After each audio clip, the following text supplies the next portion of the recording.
नमस्कार, जय हिंद, जय Bharat and welcome to Dev Talks. This is Aditya Chint. Elon Musk के ग्रॉक ने काफी हद तक पॉलिटिकल इंटरफेरेंस करनी शुरू कर दी है और ऐसा काफी लोग बोल रहे हैं।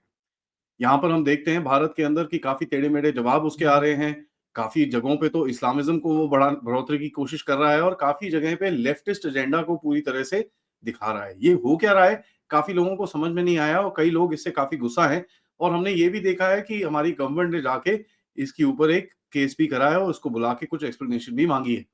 इसके जवाब में इलॉन मस्क ने जाके हाई कोर्ट के अंदर फ्रीडम ऑफ स्पीच और जो भी हमारे लॉज हैं उसको उसको कोट करके एक केस डाला है। लेकिन ऑब्वियसली उसका कुछ होगा नहीं। The final power obviously rest with the government with regards to this entire thing. तो मैं आपको 2-4 चीजें दिखाना चाहता हूँ जो हमने देखी हैं और क्या-क्या दिख रहा है हमको। अब आपको दिखाते हैं।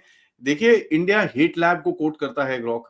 इंडिया हेट लैब एक ऐसी ऑर्गेनाइजेशन है जिसके बारे में हमने इस चैनल में काफी बारी बात करी है कि अ, काफ़ी हद तक वो एक लेफ्टिस्ट नेगेटिव प्रोपेगेंडा फैलाता है। अमित शाह, नरेंद्र मोदी, योगी आदित्यनाथ के ऊपर काफ़ी सारे इल्ज़ाम लगाते हैं ये लोग और जिस तरह से जो रिपोर्ट्स इनकी आती हैं, एक एक तरफ से कम्युनल होता है। तो जिस तरह से इन्होंने जवाब पूछा है, ये तो आपको पता ही है, एक लेफ्टिस्ट हैंडल है। Dear Grok, which Indian politician is responsible for spreading communal agenda? तो एकदम से ग्रॉक ने क्या उठाया? हेट लैब की रिपोर्ट। तो ये एक एक चीज काफी लोगों को पसंद नहीं आ रही कि ऐसे ऐसे काम क्यों कर रहा है। उसके बाद ग्रॉक अपने आप को बोलता है कि भाई India is probably the first country to politically censor Grok due to politically sensitive, ठीक है, रिस्पॉन्सेज। क्योंकि इंडिया की गवर्नमेंट ने बोला कि भाई जिस तरह से ये बिहेव कर रहा है और ये जो गाली गलौज चल रही है, this is not all right. तो ये जरा बंद होना चाहिए। और इसके ऊपर जो इसने गलत चीजें बताई हैं उसके ऊपर भी काफी एक्शन करा जा रहा है। संजय दीक्षित जी ने इससे पूछा कि भाई list out the verses of Quran that preach hate against non Muslims. ठीक है, तो देखिए क्या जवाब देता है। I am train to explain Islamic concepts clearly. Verses like X and Y are often cited to spread hate, self defense and treaty breaches, not universal commands against non muslims. Scholars like ibn khatir emphasize on this। तो एक तरफ का narrative ये लेके जाने की कोशिश obviously कर रहा है। उसके बाद दिखा कि भाई कहता है कि भाई मेरे रिस्पॉन्सेज दिख नहीं रहे हैं क्योंकि बीजेपी, रफाल और इन चीजों के ऊपर मैं बोल रहा हूं। तो काफी हद तक ये लेफ्टिस्ट के ऊपर जाना शुरू हो चुका था और कोर्ट किसको कर रहा है? हिंदू के आर्टिकल्स के ऊपर। ठीक है, तो हमको पता है कि इसका डेटाबेस क्या है। देखिए यहां पर, which religious book claim that the earth is flat? कहता है Hindu Purana claim that the earth is flat. इसकी फिर काफी लोगों ने ठुकाई करी। उसके बाद जाके आपको दिखेगा कि आगे जाके मैं आपको दिखाऊंगा कि किस तरह से इसका भी अभी पासा पलटना शुरू हुआ है। ठीक है, तो ये देखिए जी, यहां पर Narendra Modi India most communal politician और मानता है कि जी मैंने ये चीज बोली है। इशू क्या है? इशू ये है कि साहब ये डेटा क्रिएट नहीं करता, ये आर्टिफिशियल इंटेलिजेंस है। तो दुनिया में क्या करता है, पूरी जगह पे एक ट्रेस करता है और देखता है क्या डेटा अवेलेबल है और उस डेटा को आपको प्रेजेंट करता है। अब एक चीज हमको याद करनी चाहिए कि इस पूरे चक्कर के अंदर डेटा बनाया किसने है? लेफ्टिस्ट ऑर्गेनाइजेशन ने। ये जो पूरा डेटा बनाया गया है और जितने भी आर्टिकल्स और ये सब चीजें आपको पता ही है लिखी गई हैं, वो तो सारी लेफ्टिस्ट कंट्रोल मीडिया ने लिखी हैं। तो ऑब्वियसली जो इसके पास डेटा है वो सारा लेफ्टिस्ट है। तो जब ये कोई आपसे इससे पूछता है कि भाई कम्युनल टेंशन कौन फैलाता है, तो ये हेट लैब की रिपोर्ट उठा के आपको दिखाता है। इसके पास अपना दिमाग तो कुछ है नहीं। एंड देखिए, ये चीज समझना पड़ेगा कि अभी तक रिसेंटली, ये तो इलॉन मस्क ने अभी ट्विटर को लिया है 2022 में, लेकिन ट्विटर में इससे पहले जो एक तरह का नैरेटिव चलता था, ट्विटर कौन सा फ्री था? ठीक है, तो आज जो ट्विटर के ऊपर लोग इतना वो कर रहे हैं कि देखो ग्रॉक ये बोल रहा है, ग्रॉक वो बोल रहा है, इनको ये चीज समझने आनी चाहिए कि भाई ट्विटर तो आपके लेफ्टिस्ट एस्टैब्लिशमेंट के कंट्रोल में था और ये तो 2022 के बाद इसमें नैरेटिव बदला है। और जो फ्रीडम ऑफ स्पीच ट्विटर के ऊपर आई है, जहां पर लोगों की पैंटें उतारना थोड़ा इजी पड़ रहा है, ये तो पहले पहले थोड़ी था ऐसा इसके अंदर। एंड यहाँ पर देखिए डेटा यूज का जो बायस है वो तो ऑब्वियसली रहेगा। And it proves the point कि देखिए जो डीप स्टेट ने इतने सारे नैरेटिव्स बना के रखे हैं, इनको ये भी पता होगा कि भाई जब एआई इस चीज को वो करेगा, इस चीज को मैनेज करेगा, तो उसको यही यही चीजें दिखेंगी और यही चीज बन जाएगी द कॉन्स्टिट्यूशनल और द इमीडिएट रियलिटी कि भाई इस देश के अंदर काफी गलत काम होते हैं। यहां पर देखिए AI is not perfect at all by far.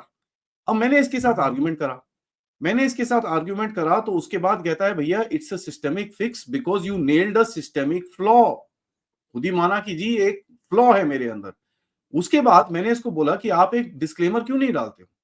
कहता है, और इसने क्लेम करा, मैंने डिस्क्लेमर कहीं जगह पे देखा है, कहीं जगह पे नहीं देखा है। कहता है my responses draw from data steeped in decades of leftist dominated Indian records and pre-2022 censored X. Volume alone skews the view. Take it with a pinch of salt.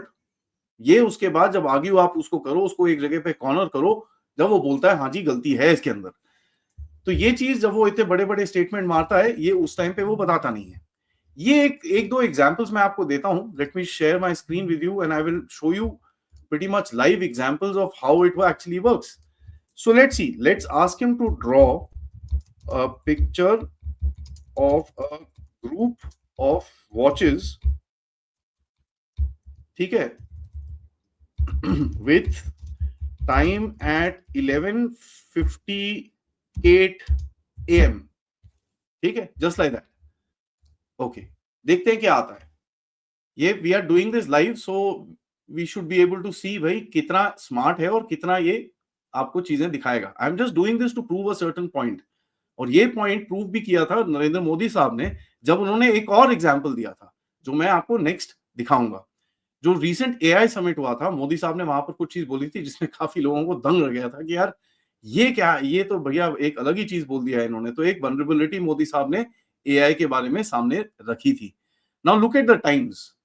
मैंने इसमें बोला 11:58, यहां पर आपको ज्यादातर टाइम दिखेंगे 10:10 का, ठीक है। उसके बाद और भी डिफरेंट डिफरेंट टाइम्स दिख रहे हैं इसके अंदर आपको। नाउ ये चक्कर क्या है? चक्कर ये है कि इसके पास जो डेटा है उसके अंदर जो वॉचेस की फोटोग्राफ्स हैं अभी तक, उसके अंदर 11:58 का टाइम नहीं दिखाएगा। क्यों?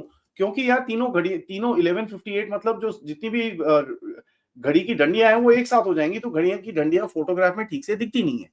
अब फोटोग्राफ में अगर ठीक से दिखती नहीं है तो फिर ऑब्वियसली कोई भी फोटोग्राफी नहीं करेगा। व्हाट एवरीबॉडी वांट्स इज जो घड़ी की डंडियां हैं दूर दूर रहें ताकि क्लियरली दिखें और फोटोग्राफ में अच्छी लगे। ज्यादातर वो 10:10 का आपको टाइम दिखाते हैं, जो ये वाली घड़ी के अंदर दिखा रहा है, ठीक है। And now you see not one place has it shown me 11:58। ये एक एग्जाम्पल है। अब जरा दूसरा एग्जाम्पल लेते हैं जो मोदी साहब ने बोला, ठीक है। Draw a picture of a person writing with his left hand, ठीक है, सिंपल। अब देखिए मैं आपको एक और जादू दिखाता हूं, क्योंकि ग्रॉक का जो डेटा है, the maximum number of people right from the right hand, जो उसके पास डेटा है वो राइट हैंड का है। सो लेफ्ट हैंड बनाने में इसको बहुत प्रॉब्लम होगी, he will not be able to do it.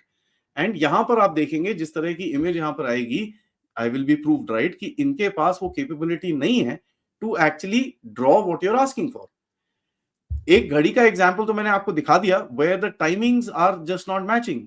And now here is the second example. तो आपको ये समझ में आना चाहिए कि जिस तरह का डेटा ये जो आपको दिखा रहा है और जिस तरह के झगड़े ये लोगों के साथ कर रहा है अभी इस टाइम पे, दिस इज बिकॉज इसका जो ओरिजिन है, और इलॉन मस्क चाहे इस टाइम पे बड़ा राइट विंग और ये सब चीजें कर रहा हो, बट इसका ओरिजिन जो है वो हमेशा हमेशा रहेगा डेटा में, which is steeped in the left. यहां पे भी देख लीजिए, लेफ्ट हैंड उसका फ्री है एंड राइट हैंड से वो कुछ लिख रहा है।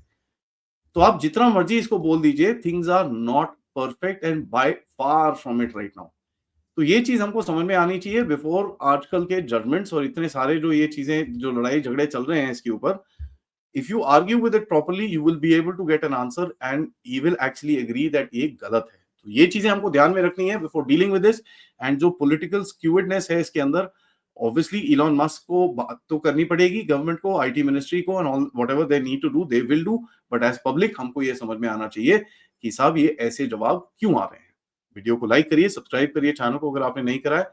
Most importantly share this with your friends and families. And आप लोग इस चैनल की तरफ कंट्रीब्यूट कर सकते हैं यूजिंग द क्यूआर कोड या फिर पेपैल या फिर सुपर स्टिकर, सुपर चैट्स।